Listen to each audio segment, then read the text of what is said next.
ុំឲ្យភាពអមតៈទាំងនេះមកបងមិនត្រូវការភាពអមតៈនេះទេអូនស្មានតែឲ្យនាឡិកានេះមកបងវិញយើងគ្មានការតាក់ទងជាមួយគ្នាកុំធ្វើបាននេះចំពោះបងអីប្រហែលជាបងមកខុសពេលហើយបងទៅវិញសិនណាបងទៅគិតបានច្បាស់មិនក៏រឿងហាយខ្លាយទៅជាអញ្ចឹង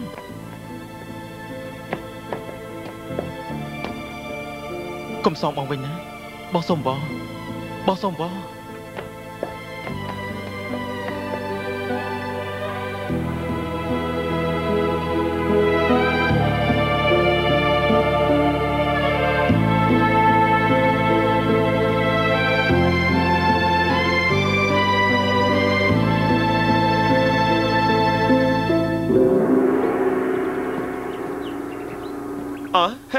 តែយើងមកអេបានតែដើរលេងហើយនេះកុំនិយាយអសនណាលោកយាយយកព្រមឲ្យខ្ញុំសម្រាប់មួយថ្ងៃហើយនឹងកុំចេះតែឲ្យខ្ញុំនៅក្នុងបន្ទប់ខ្ញុំអត់សុខណាខ្ញុំចេះនៅទេសឹកជឿពួកយើងទៅដើរលេងហើយបច្ចុប្បន្នលេងកើតមែន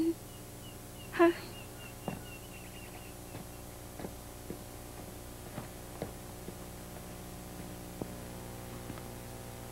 ឲ្យគេបន្ធូរអារម្មណ៍មួយថ្ងៃទៅក៏ល្អដែរព្រោះគេនឹងគេខំប្រឹងអស់ហើយណាខានចេញពីផ្ទះជាង10ថ្ងៃទៅហើយមែនហើយលោកយើងជាអ្នកសម្រេចចិត្តចុះខ្ញុំមិនហ៊ាននិយាយច្រើនទេប៉ុន្តែ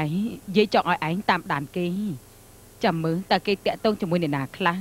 ហើយមានបញ្ហាអីខ្លះថ្ងៃមុនបានឯងជាអ្នកជួយរំលឹកយាយបានជាយាយចាំថ្ងៃក្រោយណាបើសិនជាប៉ះជាមួយអ្នកលេងនោះគេច្បាស់ជាគ្មានល្បិចអីទប់ទល់ជាមួយគេវិញទេដល់ពេលនោះច្បាស់ជាខាតបង